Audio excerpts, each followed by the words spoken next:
like we're on. And we're waiting for, the red light is on. I think you're good to start whenever. All right, well, help me out. So this is just a call to order. What is today? February 13th. February 13th, meeting of the EDC, calling to order. Is that right? Very good. Yeah? Hit the gavel. Oh, boom. Okay. And then this is the public comment, right? Ask for public comment. There's no one signed up to speak. And then we just move on to regular items. Item number 1, consider approval of the January 16th, 2025 Economic Development Corporation meeting minutes. I make a motion to accept the minutes. Second? Second? Second? Thank you. Yep, I was here. And then we're all in favor, is that right? Yep. All in favor. All in favor? Aye. Okay, motion passes. Hit it again. Am I right? And then item number 2 is the presentation and discussion of consultant-developed options for the small area plan project. All right, good evening, EDC Board. How are y'all doing? It's good seeing everyone. Tonight we have McAdams with us. They will be presenting the 2 concepts that for our small area plan. After a lot of deliberation, a lot of outreach, they have provided, in your packet, you'll see these 2 preliminary concepts. This one here is the community-driven one. They'll talk a little bit more about this one, but these are just preliminary. They've received feedback already and will provide 2 options with those included. So we have our market area here. Like I said, preliminary. Our project schedule, we're we're on the right path. We're currently in the envision phase and the plan scenarios. Tonight, we're just going to be discussing with EDC. McAdams will present to you, and then you'll have input, be able to provide input for them. So with that, I'll bring McAdams up here to start the presentation.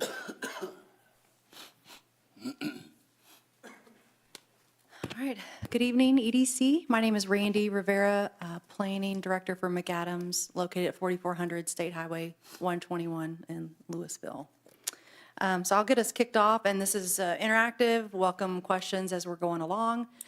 Tonight we have with me is Marissa Brewer, our other planner, and Jameson Pinson, our Director of Landscape Architects. So we're splitting up some of these slides to go in some more detail.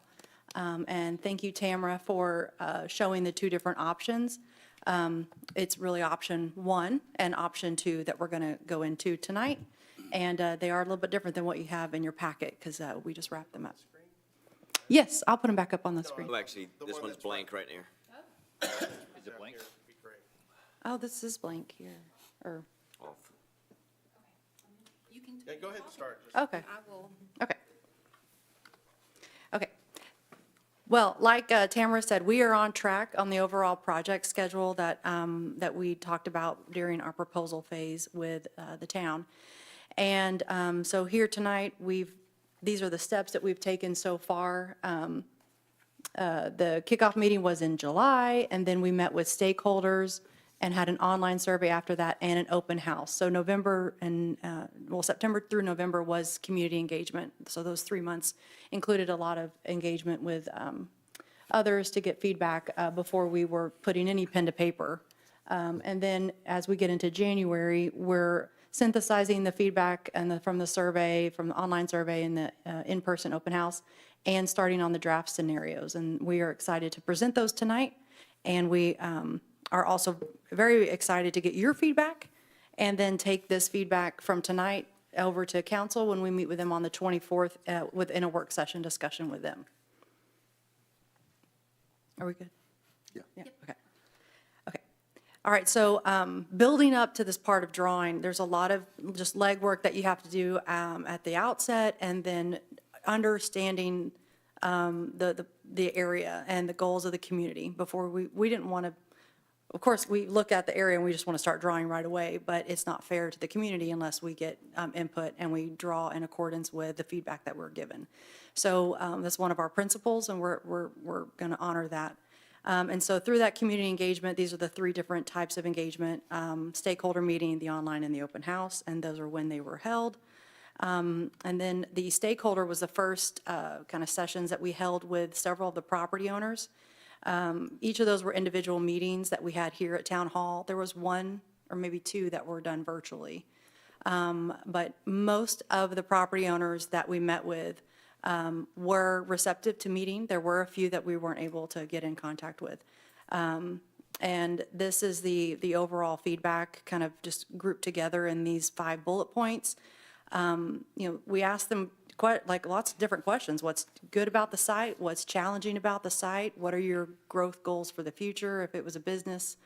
And most of them are. And so they wanted to see something that was thoughtful and integrated. A lot of discussion about circulation. Even, these end users were experiencing some circulation challenges, getting on and off the highway or finding your way through the site, navigating in front of HG as you come in on Trophywood. They also talked about what would help bring some vibrancy, which is what the Grove is we want it to be known for, is entertainment space would help complement, the existing hotels, existing restaurants, and would also bring in some more restaurant activity and retail. It is an ideal location. Everyone agreed that it's a great location. Visibility on 114 is really good, so that's great. These businesses are experiencing the good success of that visibility. And so with the vacant areas and some possible redevelopment opportunities in this plan, visibility is going to be a big attraction for anyone who is considering to come here, a new user, a redeveloped project, or anything like that. It'll be a big draw. And then also wanting to cater to some small businesses in the area, talking about like coffee shops and things like that. So the feedback was very good from them. We talked to the residential, the multifamily, the townhome folks, and then we talked to most of the hotels except for 1, HG, Hutchins, the dentist office, and even Baylor Scott and White. We talked to a representative there as well. I can go into more detail if you have any questions, but we'll go ahead and talk about the feedback that we got from the online survey. Hi, so as Randy said, my name is Marissa Brewer. I'm a planner with McAdams. So through the outreach program or outreach attempts, we did an online survey for the residents. So we went ahead and used SurveyMonkey, and we had sent out this QR code. Also, we put it at Town Hall for residents. When they came in, they could scan the QR code and fill out the online survey. So in the online survey, we went ahead and identified some key questions that we wanted the residents to give feedback on regarding the plan. And within the online survey, they had both the option to select certain things, but also give open answered questions back. So we got about 595 responses, which was about 4.15% of the population that we received feedback from. So within that online survey, they had said that they wanted really thoughtful and integrated development. They wanted to see this area become a lively space for people to come and gather. They said one of the biggest things that are stopping them from being able to come and gather and walk here and create that kind of accessible hub that they like is the connectivity and the infrastructure. That was one of the biggest comments that they had left, and they marked kind of different things on the map of where those restrictions were for them to have that. So just inconsistency with the sidewalks, things like that, where they would like to have roadway connections and stuff. So they also talked about one of the things that they really wanted to see the most was some retail and restaurants. They said that a lot of times they're going out to surrounding neighborhoods because they had more restaurant draws that they went to. So one of the biggest things that they said was restaurants was the #1 use they would like to see within this plan. They also talked about entertainment and having people come and being able to gather, outdoor seating, outdoor dining. They did say that they weren't necessarily in support of office and flats. However, when we talked about them during the in-person event, we kind of were allowed to have that open dialogue with some of the residents, and a lot of them had expressed that they were not opposed to having age-restricted or 55 up kind of type of development there. I will say we did some data research on the housing types within Trophy Club, and it is shown that about 89% is single-family homes, and then there's a small use of multifamily townhomes, duplexes, those sorts of things. So speaking to the open house, we had a day where we had 2 sessions. So we had one during kind of the morning, afternoon, and then one in the like the evening time. So we had the same exact questions that we put in the online survey in person on boards. And so we had about 23 residents come and attend that signed in. We found that whenever they were able to walk around and kind of express what they wanted to tell us about what they envisioned, they wanted improved circulation and connectivity, but they also wanted to create a hospitality dining type, which is what we saw on the online survey. So it was very similar, both responses of what we were trying to see and what they wanted the area to be developed as. They love having the Hutchins, they love HG and those sorts of things, so they wanted to kind of build that around that area and see what else we could drag to the open parcels, but also redevelop in some of the spots that they currently have. They also said, like I was saying earlier, that they would support the 55 up housing. They also saw that there was opportunity there with this area. They understand that having these restaurants be able to thrive, and as you bring more retail in, you need to have kind of those head counts in order to come into the area. And so once we kind of were open dialogue with that, they also gave their feedback, and they expressed that they understood that this would be the area to do it. Some concerns that they had talked about a little bit is just the traffic. Obviously, it's pretty busy off of 114, but with the construction kind of coming to an end, that would hopefully kind of alleviate some of that traffic concern. They also talked about kind of the noise complaints that they could possibly see, so just making sure that it's done in a way that would not affect the residents would be something that would be thought of whenever we were drawing and designing.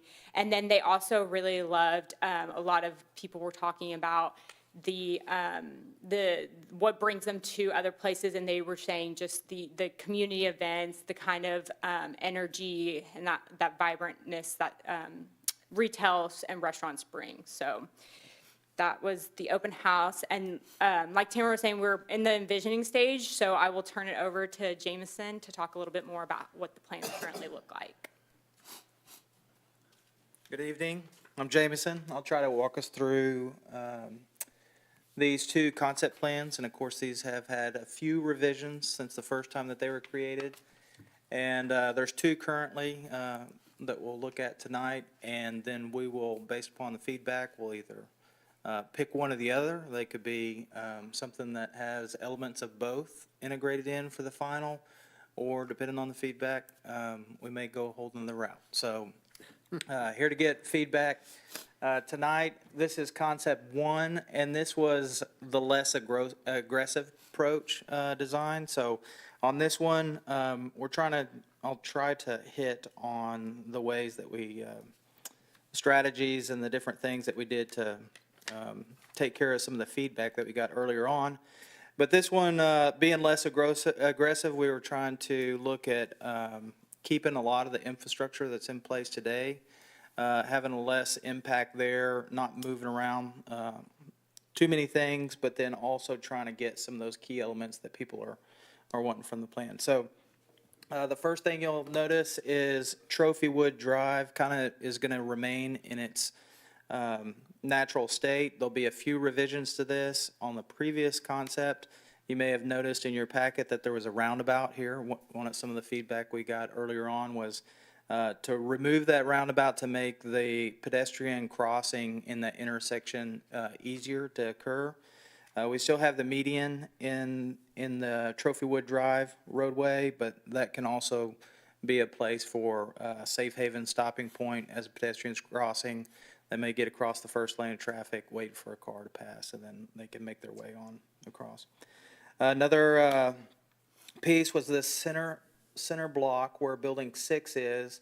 That's where the overflow parking for Hutchins is located. It's right out the front door here. But one of the things is we didn't want to necessarily completely develop that block to where it enclosed Town Hall to where you really just catch a glimpse as you're passing by, or it didn't really become an anchor point to the development. So we kept some of that block open to hit on the gathering space or the civic space that was notated by some of the comments. And so we're providing that, but it's also allowing the view lines to lead up the hill to Town Hall, have the civic space that is also interacting with the restaurant patios and things that would be with Building 6.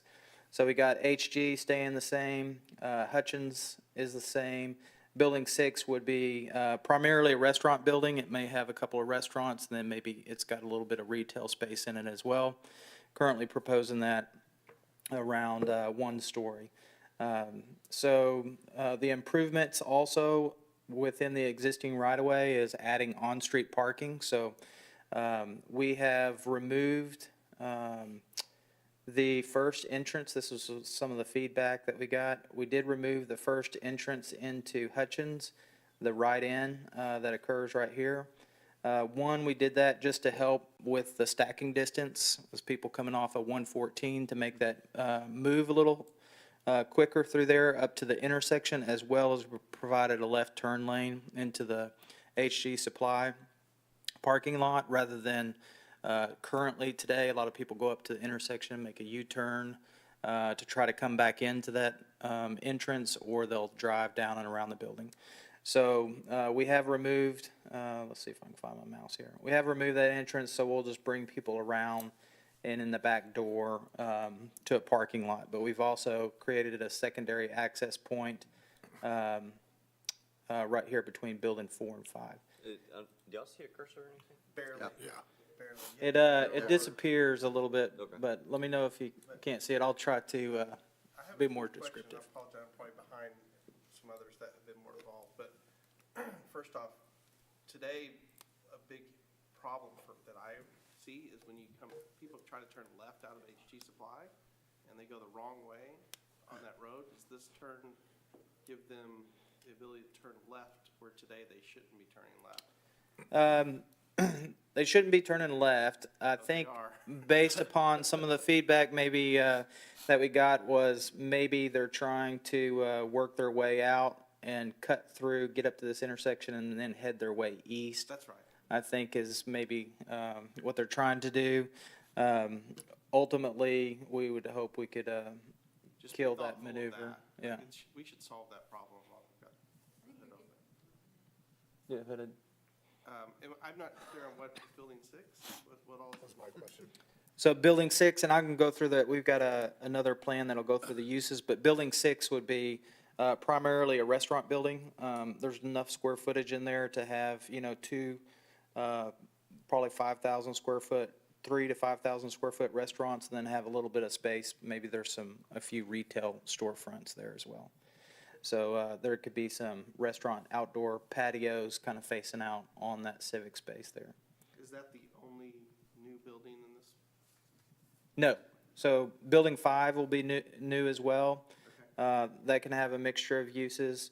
And then Building 2 and 3, it'll be easier to see here on this next, but there'll be some ground floor retail there with some of the urban living component there that could be supported by that G2 garage. The G1 garage will help support both Town Hall as well as any kind of overflow that happens even all the way down from Hutchins. So it could help support Building 5, 8, and 6. Very easy, with the easy walking distance there.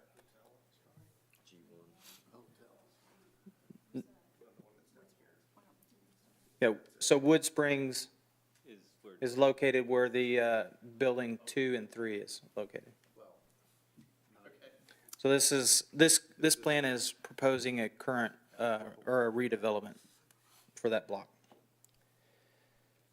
So building 9 is current HG supply, 10 is the existing hotel, and in this concept, we have kind of bookended here a little bit earlier with building 11 than what you'll see on the next concept, or we've kind of extended it and maximized the square footage. So building 11 kind of bookends that east-west connection through there.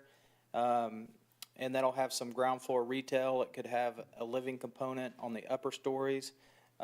Any of these buildings we can mix and match the uses that occur there, but it's currently thinking about the ground floor restaurant retail situation with some upper living. And then G3 is going to support Hutchins and then the building 11 and 12. So, sorry, HG Supply. My fault. So basically, same walking distance as today to where the current asphalt is. And then 12, the building 12 could be a senior living residential component. And then as we're working through toward the west, building 13, 14, those are existing uses. And then we get over here to the west where the apartments are currently located. We are proposing like building 18 could be an assisted living facility for that portion of the building, and then it could transition over and work toward more of an active adult or senior living facility there on that west side. And we've got a couple more slides that'll make the pedestrian circulation a little bit more easier to follow, but one of the main things, if you can see the mouse, is bringing from the west side the trail along the existing water line easement to bring that all the way back over to the core of the development. So bringing it where they can come in from the neighborhood here to the north. They've got another access point, and then, of course, another heavy influx with Trophywood Drive. Yeah, I'll get to that. Just a comment on, for the group, and Alan and I have been somewhat involved in the development of this, or observing the development that the effort that McAdams has put in. The 55 and above living, we're not married to that. It's just that it's a residential, and if the demographics support it, that could be a potential development. There was interest, during the face-to-face community engagement that led us to believe that that would be a great interest here. So we're not married to 55 and above, although I think it's a good idea being 55 and above, but we're not married to that. Just, Not quite there yet. yeah, well, Almost. you're gonna blink. If you're gonna address this in the presentation, feel free to wait, but parking, I'm unclear. It feels like clearly the parking that Hutchins has been utilizing would go away. That's across the street. I'm kind of turned around here, right here. Does any parking go away for HG? And then, of course, now you're adding new businesses that will drive more parking, so I'm not sure whether people. How tall, I think what he's asking, how tall is G3? I believe it's 5 levels. We have all the counts, and we have parking calculations for the current mixture of uses that we have for these preliminary drawings. So G3, this garage, fairly large garage, so it's going to have enough parking to support both 11 and 12, and then also I didn't supply. catch that was a G in front of the 3. Okay, I Yeah. get it now. So the gray buildings represent garages on this plan. And so it'll also have adequate parking to supply HG. 5 levels is plenty. One second. Hey, when y'all are speaking, can you speak into the mic? Yep. Okay, perfect, thank you. So this is just a color-coded plan. It's letting you see a little bit easier what the intentions and the intended uses for the buildings are. So with the orange color, you're looking at restaurant, retail primarily. If there's an upper story, there could be a small office component on some of the upper stories. We've got some urban flats down here on 2 and 3. It may be a little bit hard, but there is a stripe going across the zone where building 2 is labeled. So that's representing that there'd be ground floor restaurant retail that could occur there. and then push out onto that street frontage. 11 is the same scenario. So 11, there'll be ground floor restaurant retail situation that could occur, and then it could have some urban living that happens on the upper floors. So 4 new parking garages. Yes. 3 here primarily in the core, but another to support the 3 stories each. the stuff out to the west. Well, each one is, do you have the components? I think each one of these is They're all about different. 5 So you have one garage, so garage 1 is 4. levels. Garage 2 is 5. Garage 3 is 5. And then garage 4 is 4. So they're all whenever- different. So when she says 5, it means it'll be 4 stories tall, but you can also park on the roof deck, so it'll be matching the height of the building. So the building facade will be covering the garage from nearly 360 degrees around. The building, other than G1, is a standalone garage there. So this is kind of looking at the pedestrian access. There's also some more internal sidewalks within these garages or right along the storefronts, but this is picking up more or less the bulk of the pedestrian circulation. So the 12-foot multi-use trails, these are located in the purple, violet color. And then we've got typical 6-foot pedestrian sidewalks in the orange. So you can see that sidewalk, that trail that we were discussing earlier, that main east-west connection that's going to bring the whole west side of pedestrian access to come back into the core. And then whether it's on the east or the west side of Trophywood, we could have that 12-foot trail come down to the south to bring people from the neighborhood down. And if they're golf carts, they're going to probably be coming down through the striped lane, and then they'll transition on to the street lane as they come in, and then they'll come down and find a parking spot at the restaurant or something.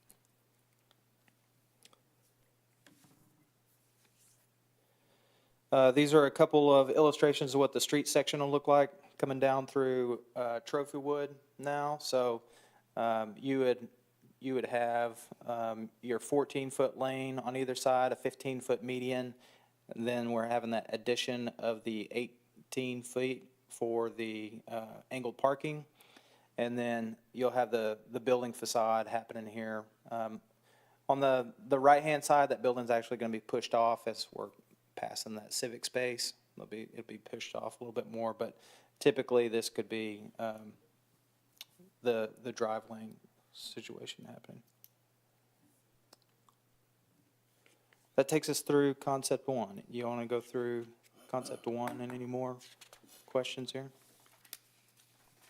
So I guess you're looking for Any feedback? constructive feedback from us Yeah. on this. Okay.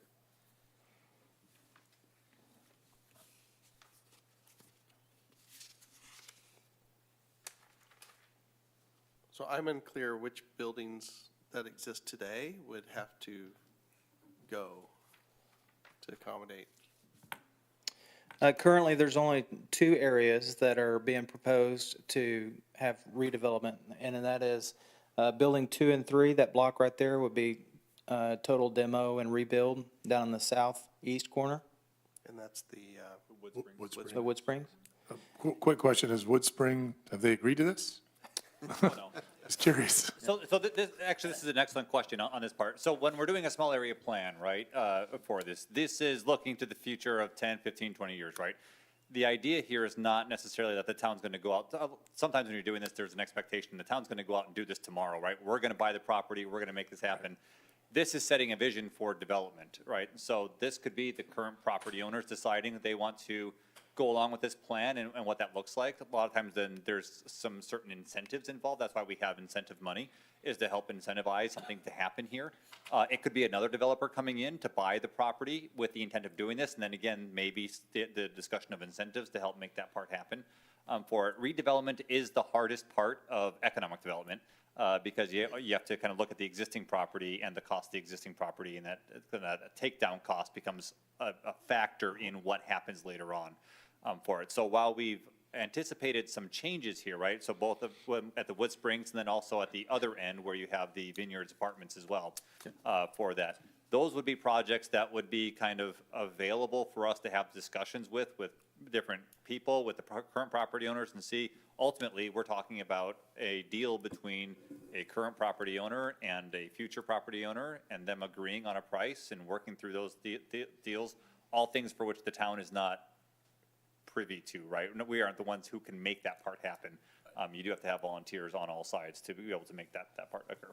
So, yeah, so this one is proposing only a few changes. You'll see the next one proposes a few more on that, and that's why this one's kind of like maybe the more accessible version of the plan, right? There are things that we could do a little bit faster when you take a look at the layouts for around G3, so you have 11 and, is that 12? Yes. Yeah, 11 and 12. There, we own that property, and we could begin those things relatively soon. When you take a look at the property 6, those things we could begin relatively soon for it. The condition of the streets and things, those might be agreements that we would have to try and figure out, because some of those oddly are private streets right now. Yeah, plaza. And we'd have to turn them into public streets so that we can then do some improvements to them in that part. But I'm guessing that those are all things that could be done sooner rather than later. And then some of the later factors might be the takedown and redevelopment of some of these larger parcels that would begin to create some of the other incentives, so. And I mean, I had the exact same questions when they first had this as well. And so maybe it's a matter of your audience, right? And starting with that so that everyone's aware, and maybe this is something different for the council that, you present differently to us. But I mean, it resonated for me and it resonated for them. So I think setting that groundwork first, maybe. Okay, thank you. If I may say something, I'm just saying probably take some of that into an account when you're talking about like the 55 and over, because if you've got a Vineyards Apartments that has an 80% to 90% occupancy rate, the cap rate that they're gonna have to pay in order to take and put a 55 and over, you're never gonna get a buyer for that, because the sales price of that plus the demo of that is never gonna even come close to what they can pull on 55 and over. So just saying to take that in mind of when you're looking at what to put there, just conservative, or like I said, constructive feedback. Yeah, during our stakeholder meeting with that property representative, that was one of the touch points that we were talking on. They had talks with possible buyers. Nothing has come through yet, but it was a possibility that some major players were taking a look at. So, but yes, it would take quite a bit to go much more vertical in that property to make those numbers work. Yeah, this is my point exactly. Thanks. How do you assess the marketability of putting a restaurant back where 6 is? Like, is that, I'm not in the business, so is anybody gonna want to do that? Kind of off the. Yeah, as part of our team, and they're not here this evening, but we do have Catalyst, Commercial, thank you, yeah. Catalyst Commercial is the market analysis component of this team. So in addition to kind of more the creative and land use side, we also have the market reality side for that. And then, so they are the ones who are working with McAdams, running numbers, comparisons, saying, we think we can support this amount in this area based on what we know, rents, availability, things like that, for it to kind of keep this all based in reality throughout the process. So. And then on the east side here, not in Trophy Club, but there's a lot of offices back in there. Have we thought about how the walking trails could try to draw those people in, spend their money in Trophy Club? Talk about Bear Space? I'm sorry? Talk about Bear Space? There's Fair Space, there's Sabre back there, there's, Fidelity. across from, what, is that TW King? Oh, I can't remember the name of the road. TW King? It was Ameritrade, now it's Schwab. It's another office space. I don't know how much they're using that. It's kind of weird. They built Ameritrade and immediately Schwab that built over there bought them, but, We had a little bit of this discussion during the development of this. In addition, at the intersection of Kirkwood and 114, and they're talking development. That's right. Before the end of this year. that's where that steakhouse is going. Steakhouse plus some additional retail is going right there. So we have looked at access. Yeah. You know, how do we draw some of those folks over, you know, to our tax base? Yeah, I think we could look at extending that 12-foot trail to keep it moving all the way to the east side of the municipal boundary as well. Yeah, make it very attractive to walk over here for lunch. I could tell you, I actually have an office in Verispace. So I can actually tell you that there's a spot on the west side of Verispace that's complete green space that they have nothing to do with and it's useless to them. You could actually make a golf cart path or a walking trail on that west side.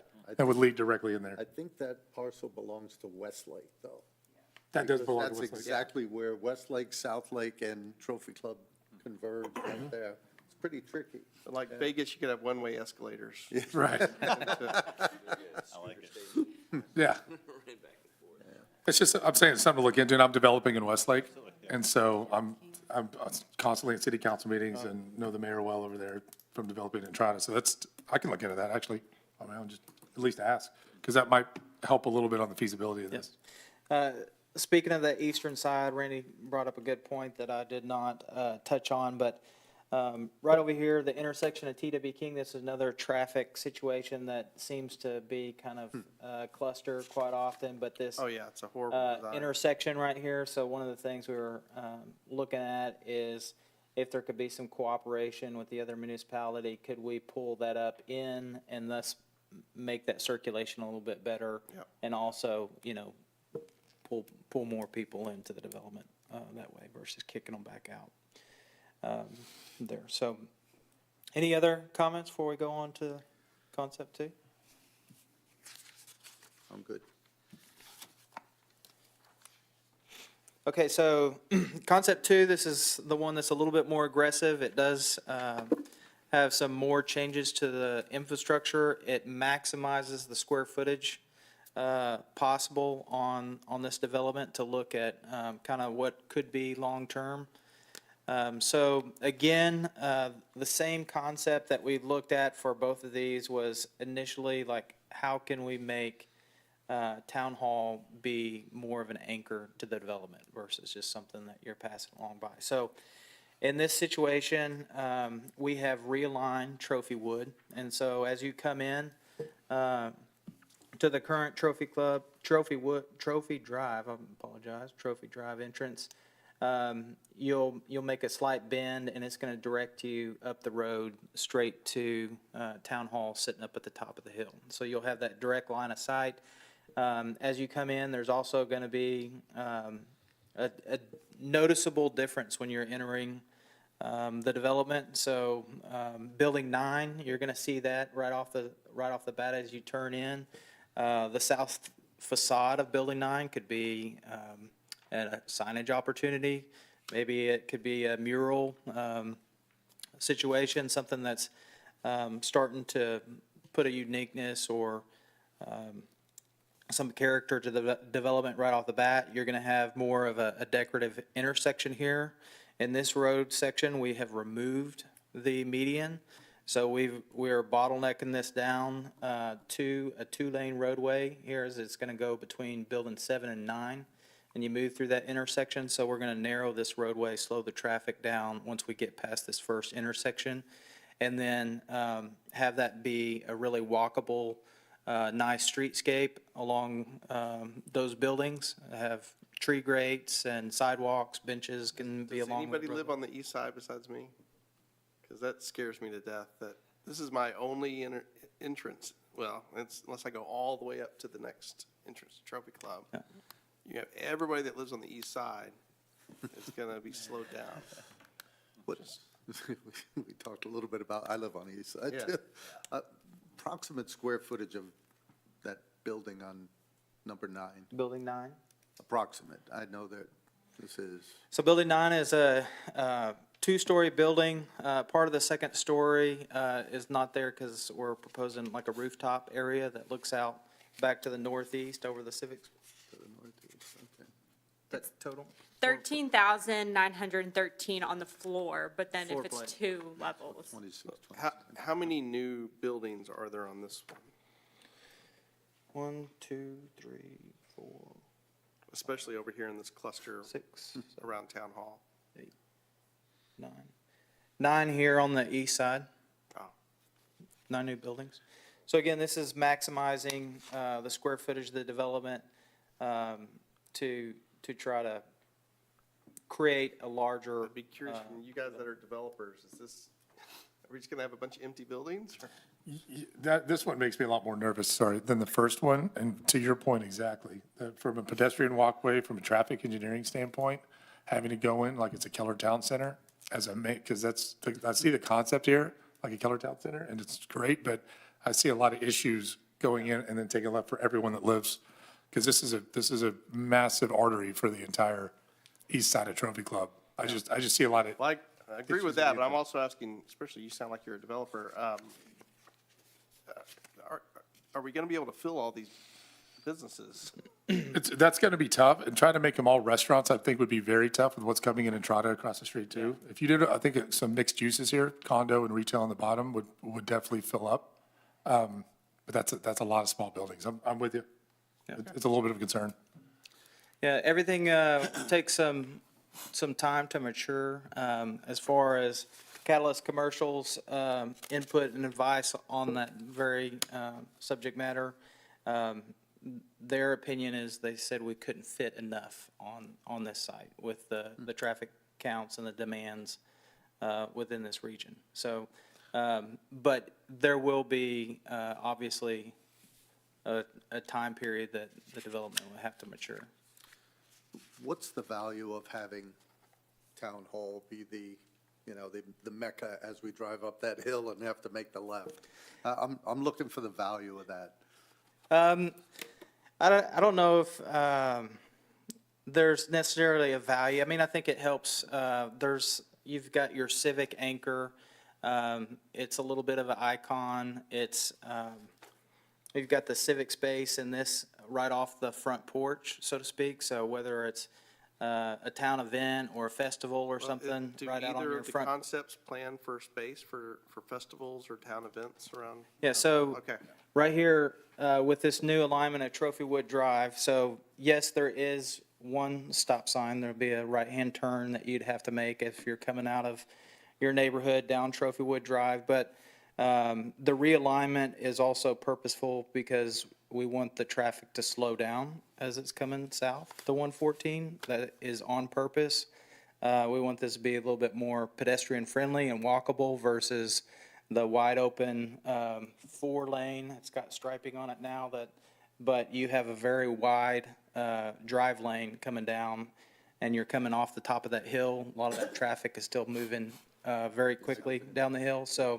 Give it to him. In either concept, I think you might want to think about creating an entrance that is past 12 or HG Supply.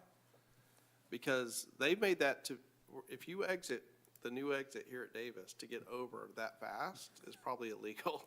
And I've seen the Keller PD sit there a lot, and it feels like he's waiting to catch people cutting over. Yes, sir. We have moved the current entrance that came into the HG parking lot, and we moved that down Okay. probably 100 feet to the west.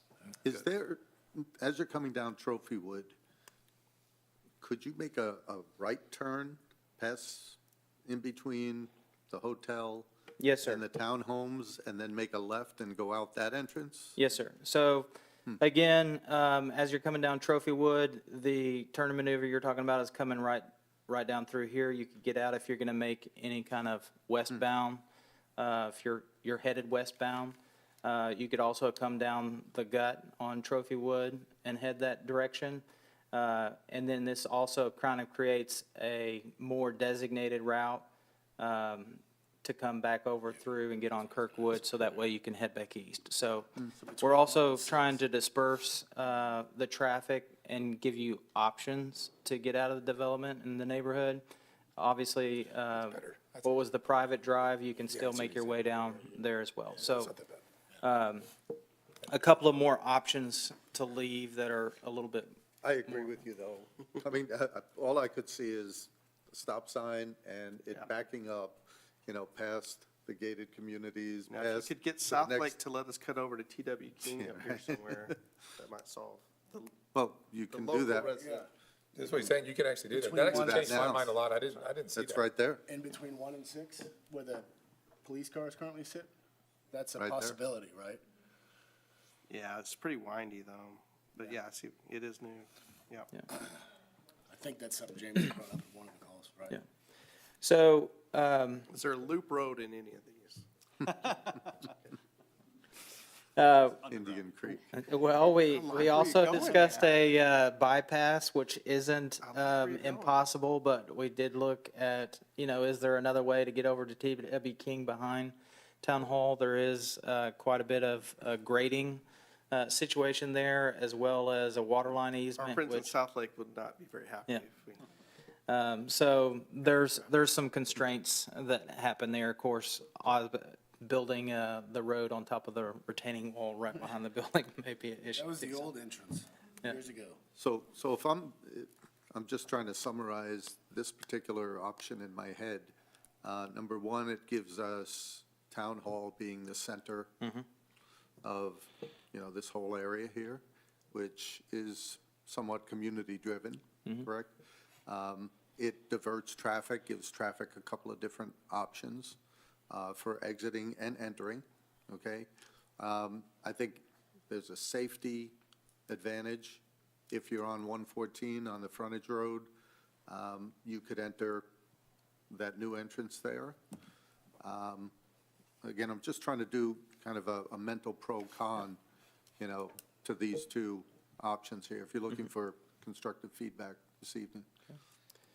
So, anyway, I'll just jump back to this. So the civic space that we were talking about, if there's a festival or event, this is positioned right at the base of the steps of Town Hall. So even if there was a band playing or something, there's enough room to sit up right here on the front porch, and they're looking out over That the doesn't lawn. exist in one?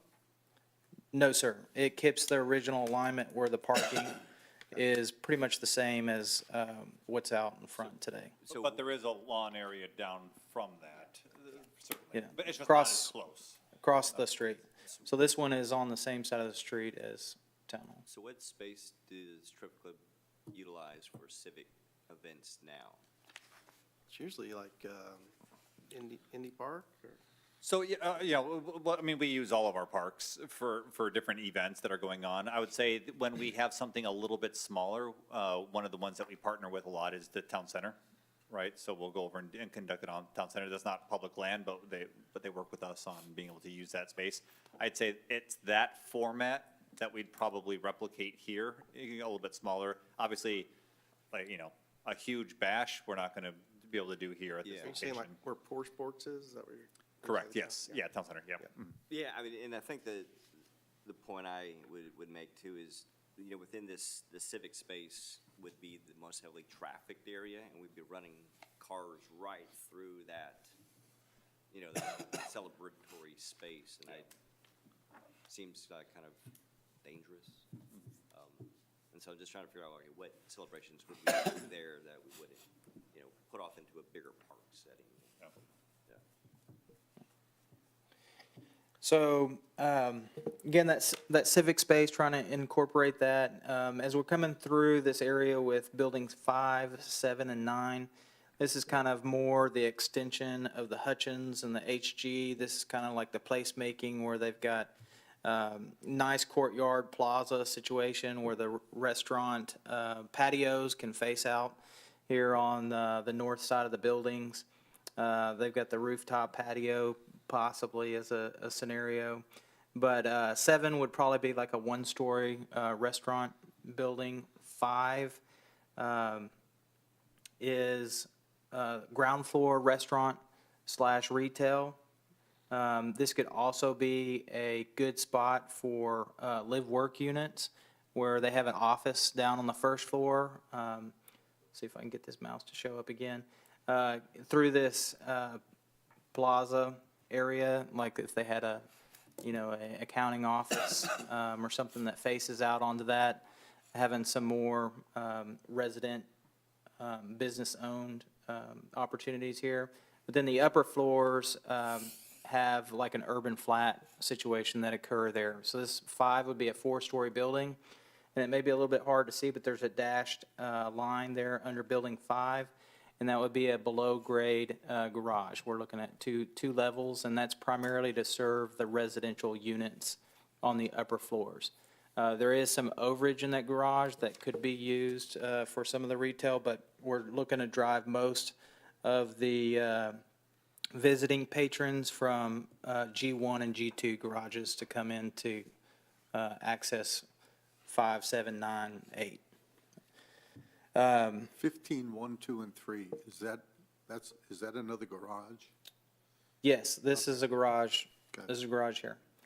So this block right here, east of Hutchins, where Building 4 and G2 is, this block has been reconfigured, and that's to make space for the garage that serves the central block. And then Building 4 can have like a 2 to 3 story mixed-use building on the face of that faces out toward 114. And right now, that's the dentist office? Yes, sir. correct? Okay. So that is a reconstructed block. Again, the far east block is a reconstructed block with building 3.1/3.2. That is a podium parked urban living building. We did originally have an entertainment use here. We've kind of looked at relocating that back over to the west side. I'll go through that here shortly, but this could be another living component that helps feed the development. So Building 2 stays the same, Holiday Inn. G1 stays the same as the garage that serves Town Hall as well as the center block, but it does have a smaller 2-story building attached to that that's helping frame in that civic space there. So you can see that horseshoe that kind of frames in where a lot of the action could occur as the center of the development. So Building 11 is HG, and Building 12 is an addition out in front of HG. This could be future HG expansion. Maybe it's not necessarily an expansion of their current restaurant, but maybe a compatible use. Maybe they become a land partner in a deal. So maybe you can think of Building 12 as like boutique retail or something. So you go in and get your buzzer. You're waiting on a table at 11, you can walk across the alley and go look around in the shops or something while you're waiting for a table. But this concept is kind of giving a place for all the golf carts to come. So this is kind of the golf cart alley, if you will, but as people are coming from the neighborhood, there's quite a bit of golf cart traffic that could occur coming to this place, but this gives them a place to go and also kind of creates a cool experience, but they can pull off the roadway and off the designated vehicular parking zones. They can pull in the alley, people can meet there, and anyway, they can park there on the alley and walk to their destination from there. If I'm in my car and I want to go to HG, where am I parking? So if you're in your car, you're either going to come in, say if you're coming off the 114 ramp, the easiest way is you're going to come into the secondary access point and enter the garage. So right where the asphalt parking is today. So, pretty long walk. 50, 75 feet. Very similar to what it is today. Yeah. Over in that lot. I always get wrong. So just right across the drive lane is the parking garage. You could also come and enter on Trophywood Drive and then take the road right behind the building, which you would today, is how you would access the asphalt parking today. So you're saying that new garage there, I can't see, 15.3? It's not marked. is essentially where the asphalt parking lot is today at? Yes, sir. HG. Okay. Yeah. So it's just right across And the. you're adding a new building, 14 and 15. next This to is a that. little different than that. Yeah, that's right. That's different than this. Yeah, okay. So. There've been some revisions since. Got it. Yeah. So in this concept, we've extended the east-west drive all the way to the terminus of Building 14. So Building 14 is where we've relocated the potential entertainment use, and so that's looking at taking and having a building there that's kind of a destination or having some draw to pull more patrons back down that road past HG Supply. So that road there is a little bit back of house. It's back of house for HG Supply, it's front of house for 10. It's a little bit awkward there, but we want to get people back to that zone. But the garage here, where 15 is, this would be basically the Grove's billboard, if you will, for 114. This is where the biggest signage opportunity is. Obviously, HG and Building 12 can have their own signage there, but that backside of that garage, it faces the power line easement. We've got the power line easement that separates us there, but there can be some other facade treatments happen, but that could really be a big branding moment for the Grove. So we also have tucked up underneath here in the corner a ground floor retail situation. So we're also giving that a facade treatment right there on the ground level in the corner, the southeast corner of that garage, to activate that entrance along with Building 12, HG. So now we also have that retail situation on the west side of the entrance. So now you've got a full view of buildings coming in as you're coming through that entrance. And then building 13 and 14, so these are two-story buildings. So as we're looking, if we're imagining we're a resident here on our back porch, looking over our fence, and then you got to think that hill is diving down toward 114. And so we've got a two-story building that have a minimal impact of looking over the fence, if you will. And then as we come down near 114, that'd be a four-story building out close to 114 there. So the sight line will have less of an impact on the residents, that we're staggering that as we move further and further away. So two-story, this would be a restaurant retail situation for 13. 14's the entertainment building. We were looking at concepts. There's some new concepts floating around the Metroplex where it's a social and pickle, or it's a fairway social. So it's like a mix between a chicken and pickle and then some of the new golf simulator situations. And then they also pair this with some mini bowling sometimes. But anyway, it could turn into a lot of different uses, but we've got enough square footage in that building that it could hold a lot of different opportunities there. The ground floor here on 15, which is the skinny white part, as well as this brown part, that would be a restaurant retail situation.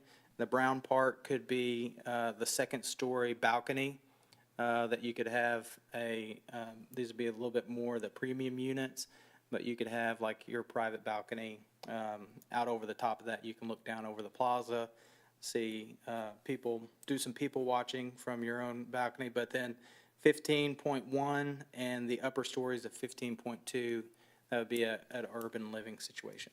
And then the west side of the plan stayed the same. So here you can kind of see a little bit better where some of that ground floor retail is that I was pointing out on 15.2, where the striped zone is.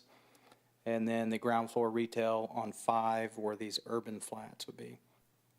So again, we're color coding this. We're bringing up the numbers here. We ran through the preliminary parking counts. Overall, the development is plus 300 to 400 spaces overall. And of course, it could be a shared parking agreement situation where, and most of the times you can have like up to a 20% reduction in parking, and it's still everybody with the peak hours and non-peak hours, that it all works out great. So right now we're looking pretty good on some of the preliminary numbers for the parking rates with the garages. So may even have some flexibility to take a garage floor off or something of that nature. Again, this is looking at the pedestrian connectivity. So this is that 12-foot trail route, how it routes through this concept plan, a 6-foot perimeter block sidewalks. as well as kind of the dedicated golf cart alley that's coming through there. So they have a destination to come and park once they arrive at the development. This street section, if I go back here, so this roadway that comes right between, like, let's just imagine we're between building 7 and 9 as we're coming up. This will be a little bit what that road section looks like. So we've got the same one-way drive aisle that we've got activated today. It's just going to be a tighter drive lane at 12 and 12, and then we'll have our parallel parking, on-street parking, and then we'll have that streetscape, decorative streetscape, to help activate those building facades. The street that you said is more narrow, is that the main thoroughfare for people like me who live on the east side? Yes, it's more narrow, but the lane is one way each way currently. So it's the same number of traffic lanes. It's a little bit more narrow to help calm the traffic.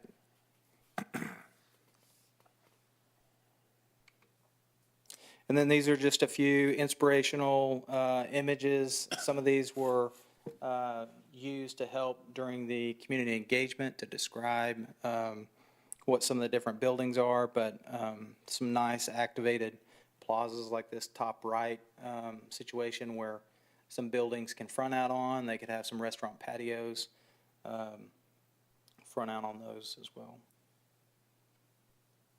I think that's it. Yeah, and just, How many points did I miss? did great.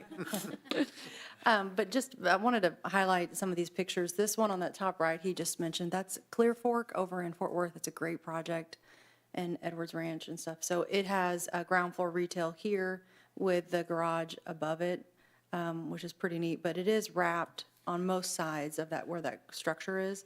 And this is sort of a similar, street right here where you have the angled parking and stuff that we were proposing in the concepts as well. But this, it might be like, oh, the building massing's a lot right here. The plan that we've created is more in scale. We think it's supportive of Trophy Club, and, not trying to be just like Clearfork, but they have a lot of good components here that I think we could carry over in the plazas and everything like that. I believe that's the Louis Vuitton store on the right there in the silver, if I'm not mistaken. I know that store well. Oh, yeah, yes, you do. I do. Yeah. Louis Vuitton store. Yeah, yes. Yeah, there's one in Legacy, too. And then, so I know, like, these concepts, we were charged with, small area plan, like Brandon said, is a visioning document to set the, kind of the framework for how the town wants to see this be developed, redeveloped over a period of time. It could be some near-term things that are able to happen, some long-term things that might take more time, more creative approaches, might need different tools that y'all have available to be able to attract the certain, but what are y'all going to hold out for to make sure that these types of uses or these types of, folks come into Trophy Club to create this place? So it's your feedback that is going to help, to bring these plans together. So we're, at the end of the day, we want to have one plan in the document that when developers are, hey, I'm interested in, did you see Trophy Club's plan for the Grove? That's really neat that they're thinking, pretty audaciously about creating more value here. So, and creating more of a vibrant place. I'm interested, let me go talk to the Trophy Club and see what they've got going on. And then they can come in, have a pre-application meeting, staff can talk to them and say, yes, this is our vision, this is what we would like to see. Is this something you could do? And these are rectangles on a page right now, but what is important? It's really what happens at the street, how we activate that to keep it vibrant, because we want it to be a place that has that type of value where people come and enjoy it and want to spend time there. And the urban design that we've proposed here, the placemaking that we proposed here in both concepts really does create that type of place. But there's a long way to go to get here, and it's, there's recommendations that we're going to provide at the end of this, project for what needs to be updated maybe in the code, or what other tools are available to attract developers, the right developers that you're looking for. You guys want to be very picky, because this is the type of place that we're all expecting to see. I mean, once we have that document done. And so by developers seeing this and coming in and talking to staff ahead of time, they understand the vision. So we're taking your ideas, trying to take as much as we can from y'all, council, the public, and putting them on paper of the great place that they really would like to see build out. This is kind of our southern gateway, kind of the last, maybe not the last hurrah, but, we want to do it right. And this will give you a chance to turn to a developer and say, no, we really want to hold out. We think we could do something special here. And so I know there's a lot, but we appreciate your feedback. And one of the differences in concept 2 versus concept 1, concept 2 is more intense. As y'all can see, there's more buildings. It also has over 100,000 more square feet of retail, restaurant, or office.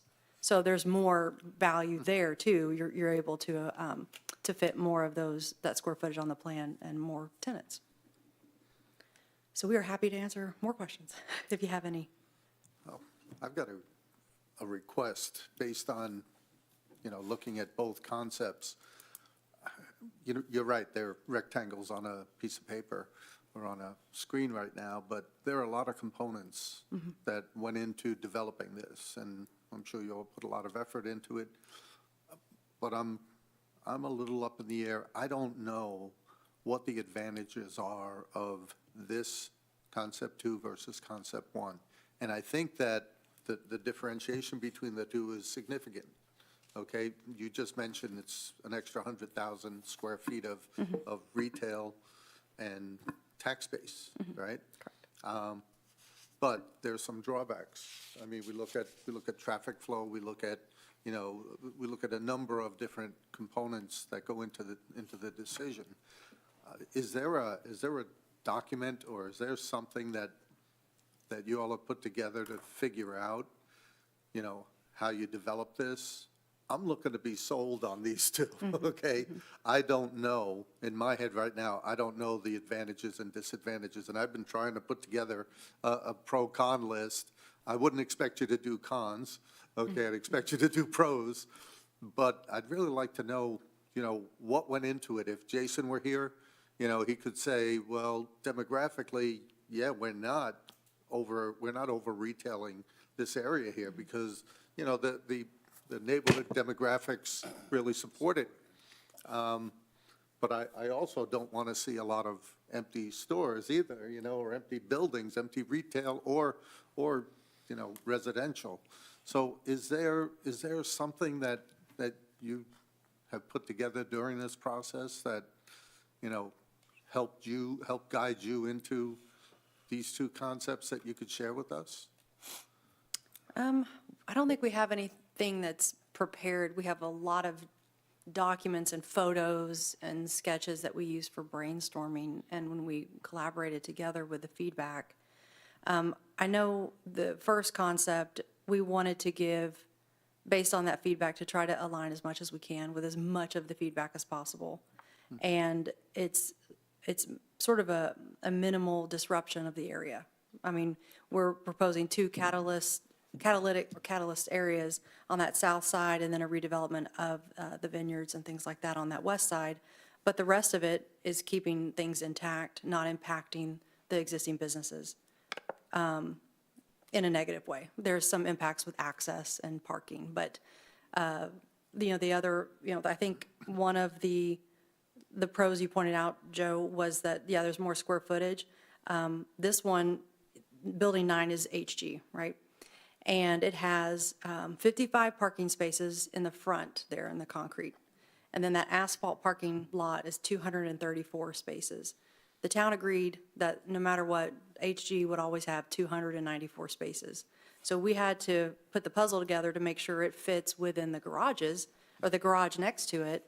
And so both concepts do provide that for HG. The option 2 has the building in front.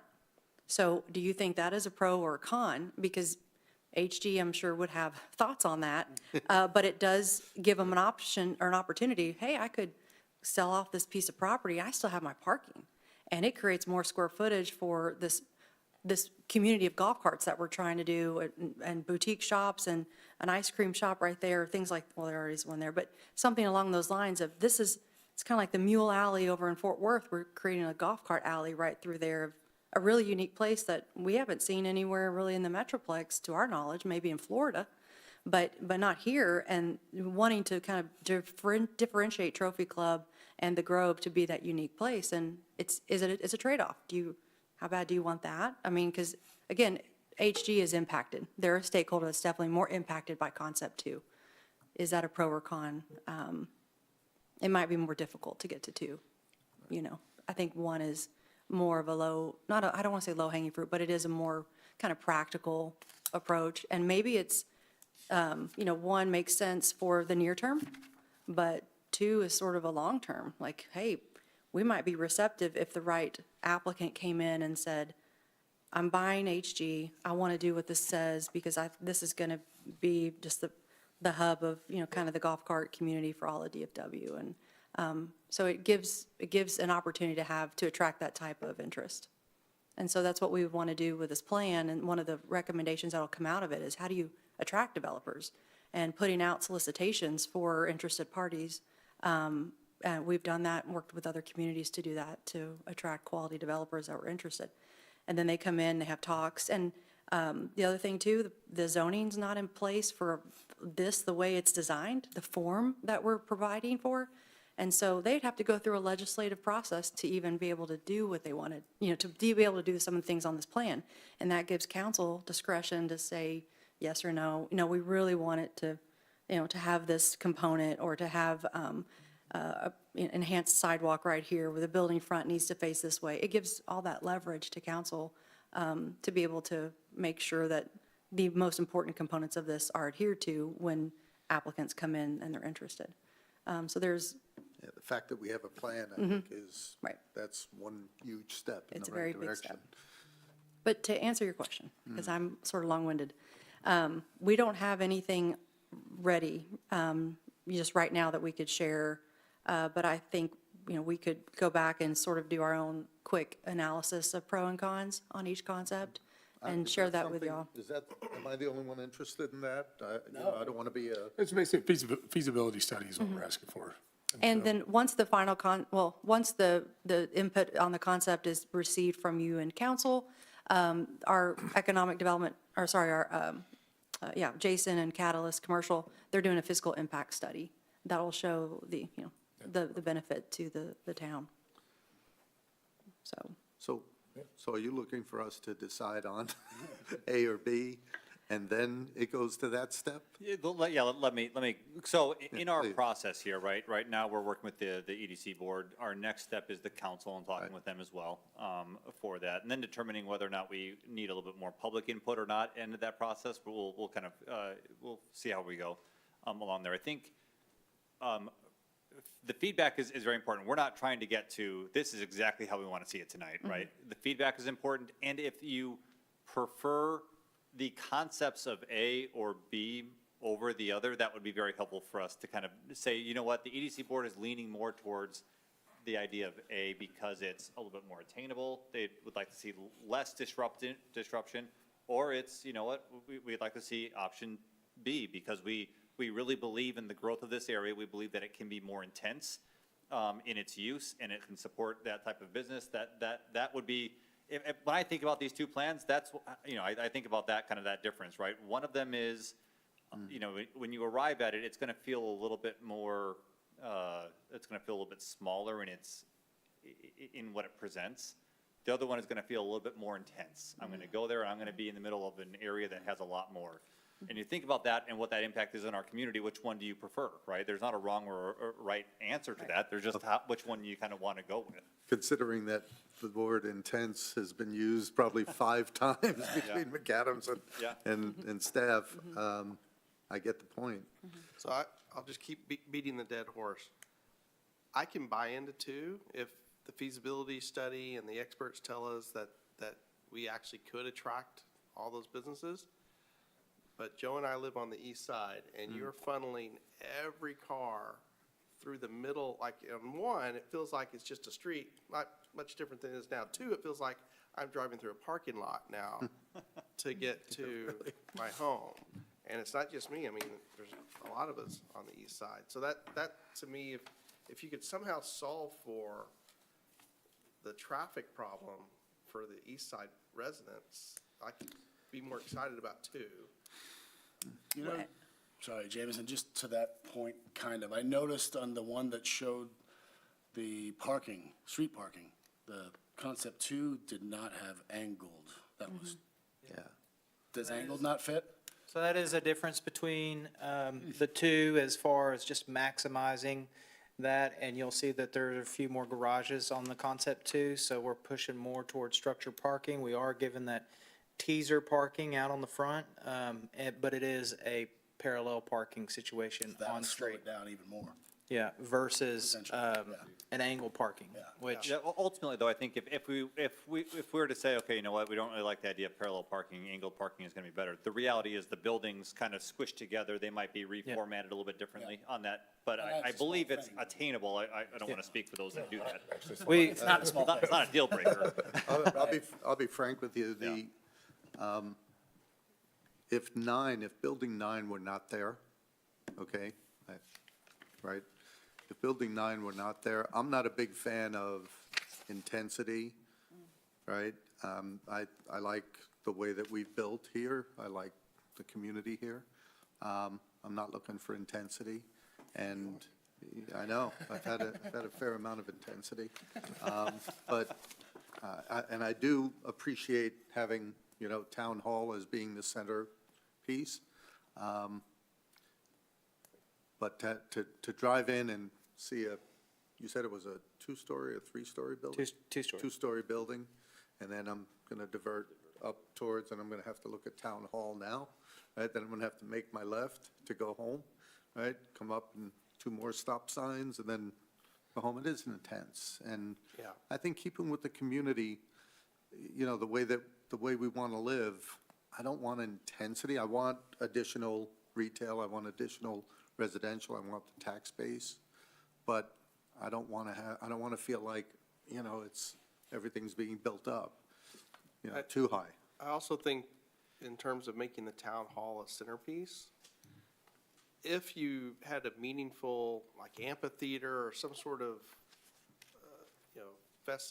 festival type addition, maybe, and maybe because it's public land, that's where it would make sense to do it. But town hall itself, as we've built it here, is not, it makes more sense in South Lake. Like they built a really beautiful building, and you can do almost everything you need to do at that courthouse or town hall. That's not what we have here, and that's okay. But I don't know that in and of itself, we need to make this town hall a centerpiece, because most people don't really have a lot of need to come to the town hall, unless you made it some sort of gathering place, utilizing public land around town hall. Yeah, on the concept two, all that green space in front would be. Yeah, and, yeah, I can see that. Yeah. That to me is the only reason why I would,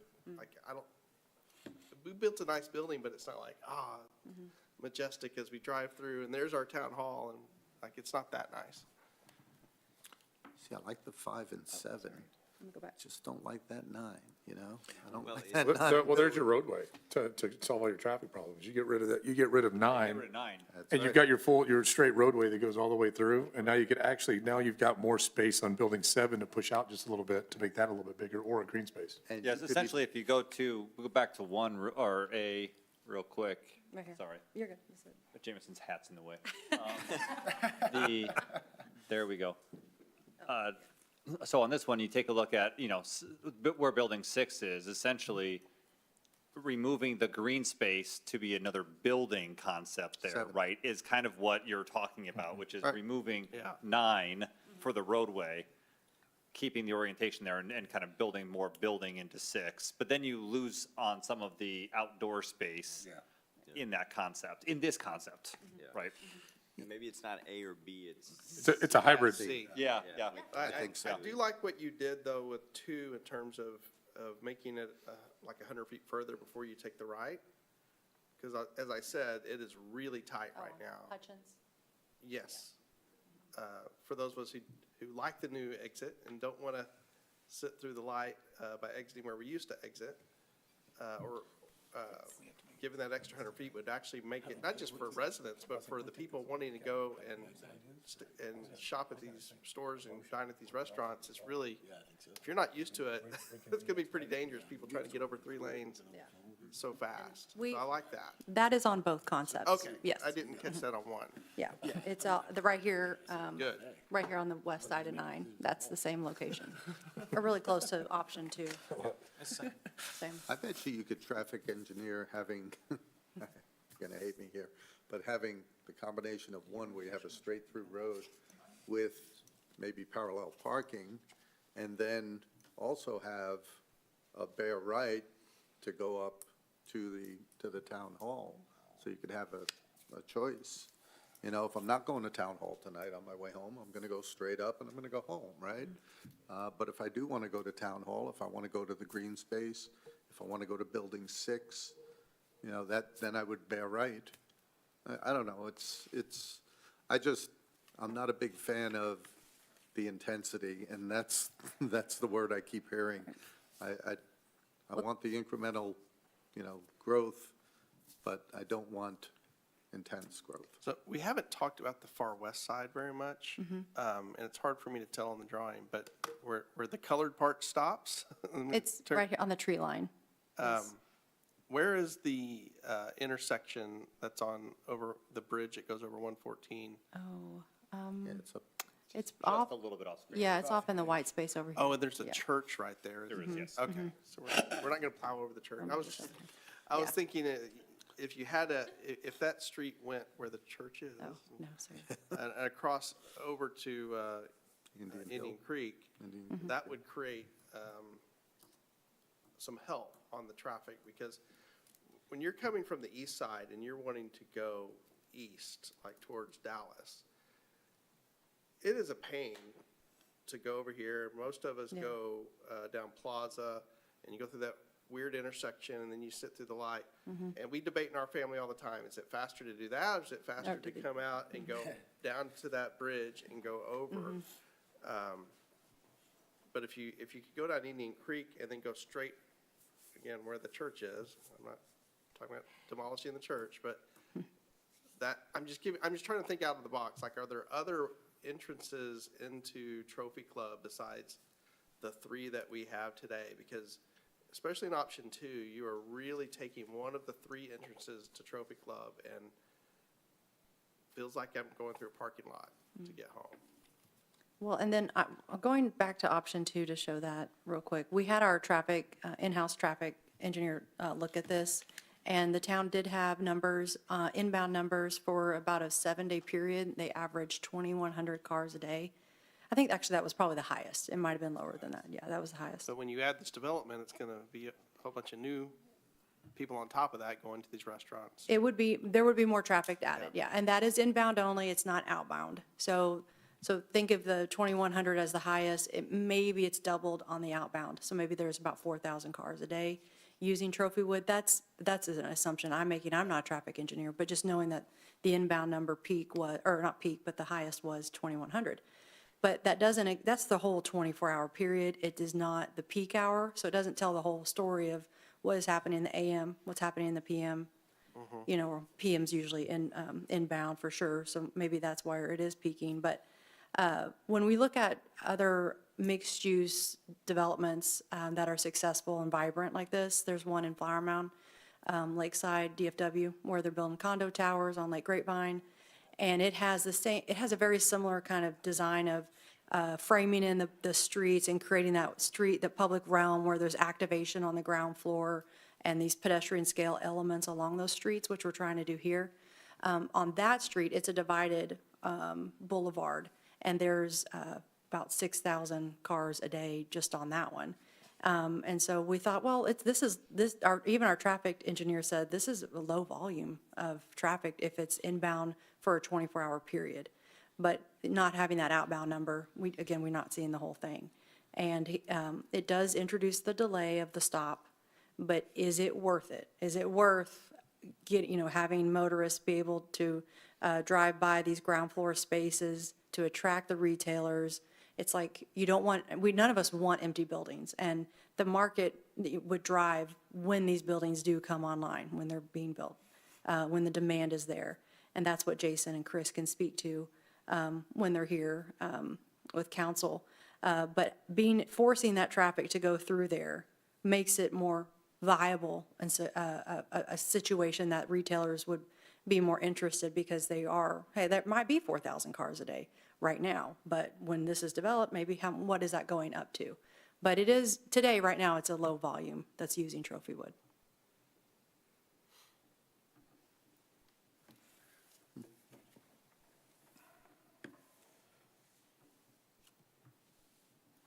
Just a side note too, if you're actually doing like building 22 here on the far west side, that little cut through that half the people in Trophy Club do through the vineyard right there, you're not supposed to do. I've never done it, but I've heard other people have. Oh. But you could actually, if you're redoing that anyways, you could actually make that the entrance over onto Indian Creek right there, and that bypasses all of this. If you're on this, that's a quarter of the entire east side would use that entrance. Yeah, you gotta think like that. You gotta think, can you create some, That would work, because if you're gonna redo it anyways, you get rid of, according to this plan, get rid of the apartment complex, that would be your entrance. and then if there was something, someone mentioned there might be a new T.W. King Yes. route here. That might help too. Yeah, we would recommend working together between the towns to get that access point on TW King for either concept. I think it's important, because we see. What's the likelihood of South Lake agreeing to that? I mean, I would say it's probably pretty good. I mean, Okay. at the end of the day, what is that land of value to them on it? You know, and especially if we're kind of helping and making it all happen, that part, if we tell them, we want it done and we want it on your dime, that may be, but if we're willing to kind of cost share in that project, kind of make it part of this one, there might be some openness. That would become the preferred Yeah. exit. Because again, today, you either have to go to the access road and go down the bridge, or you have to go through Plaza. Yeah, I think that would be a tremendous help on either concept, because there is no other east access point for East Trophy Club residents. Just trying to stand up for my East Siders. How long have you been here? That used to be the entrance. Yeah, I've been here 12 or 13 With years.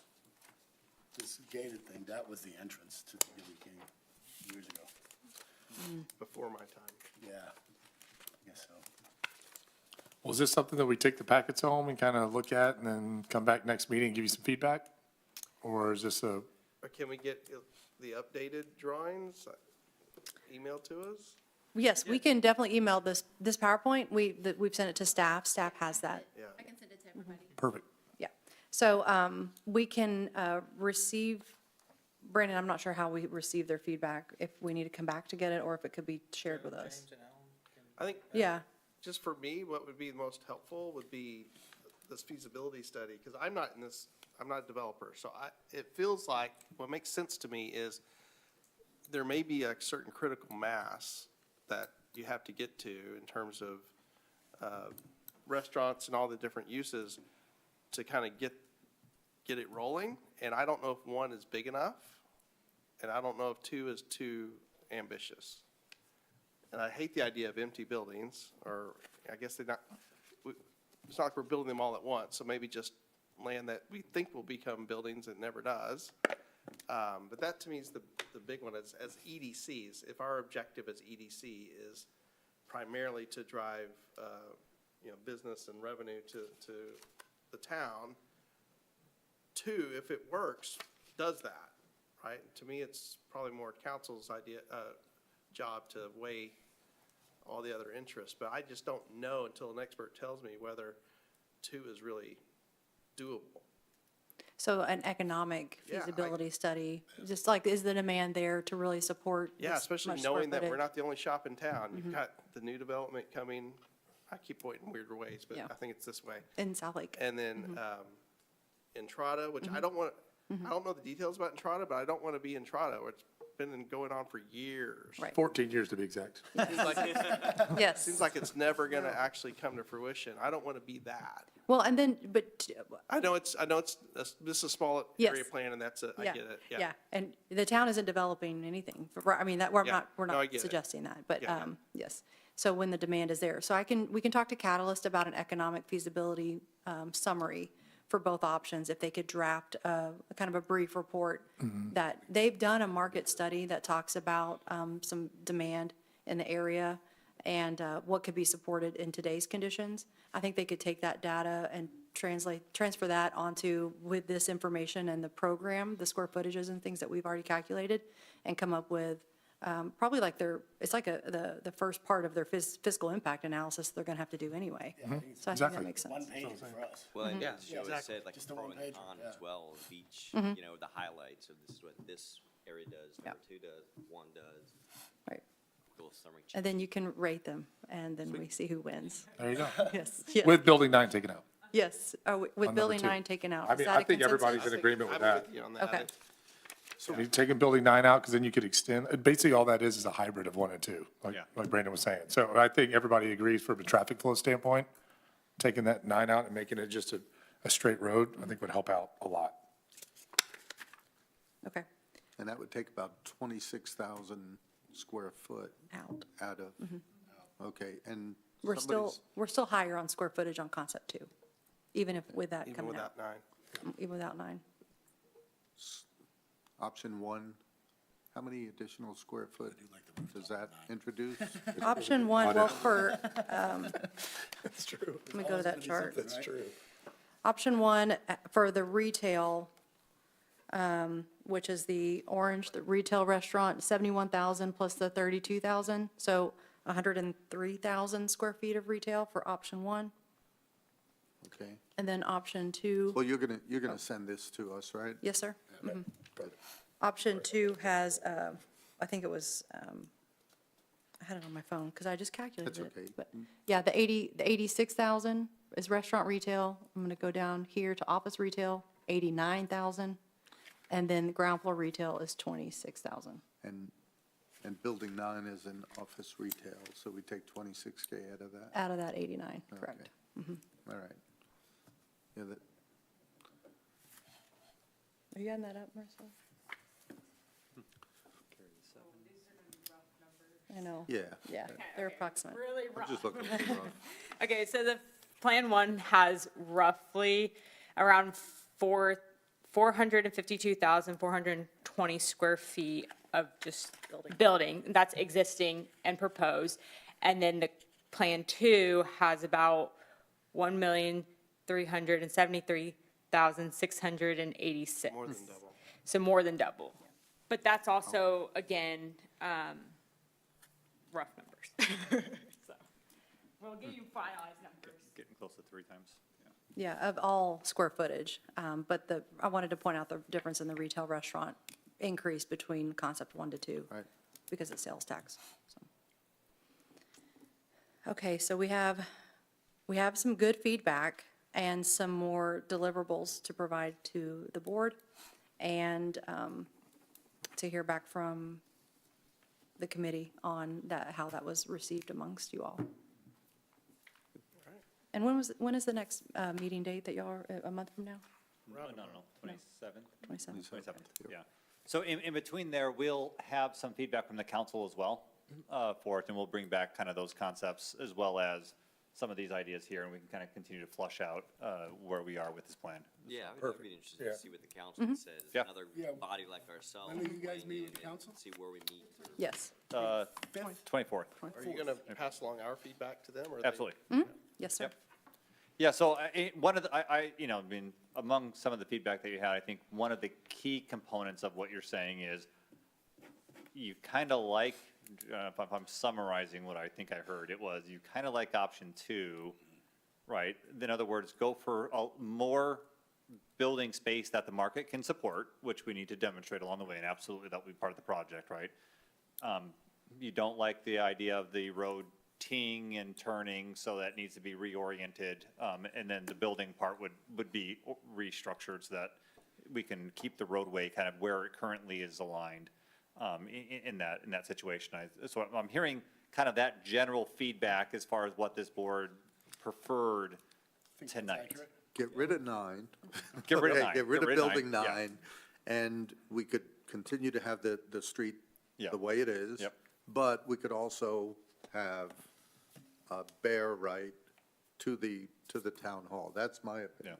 I mean, so we've got options, and Yeah. it's kind of a little bit less intense. Sure. As you're driving into our town from that angle. So you could still loop down in front of Town Hall and still Right. have the open space against 100%, Exactly. exactly. porch. Okay. There's the Yeah, hybrid. and I think key for me was your idea around another, it'd be a modification to the 55-plus area where there's a legal cut-through instead of the illegal Yeah, we need to cut-through. connect right there. And I think you've already have it, but I think I would emphasize more than the plan for a new TW King pathways. I think, again, I don't know how many, I know at least one member of councils from the east side. We're just going to be sensitive to that. Yeah, we've gotten some really good feedback too of showing, making sure it's very clear what is existing, what is brand new, and then what is redeveloped. Ryland's like way east side. He's used. a Yeah, couple- two then. Yeah, right. Ryland's like Yeah. way over by Harmony. Oh, so am I. Okay, yeah, so you'd use the TW King then, yeah, Okay, Yeah, the TW King would actually be an improvement 100%. for going out. yeah. Agreed. Cool. Okay, Thank you. thank you you very so much. much, y'all. Oh, you get to do the gavel. Oh, is that what we're on to now? Well, yeah, you gotta, Declare the meeting adjourned and hit the gavel. Okay, and I have to And announce say the what time, time, correct? say what time it is. Yeah, it is 7:36. 7:36, and EDC meeting is adjourned. All right. Thank you. Well done.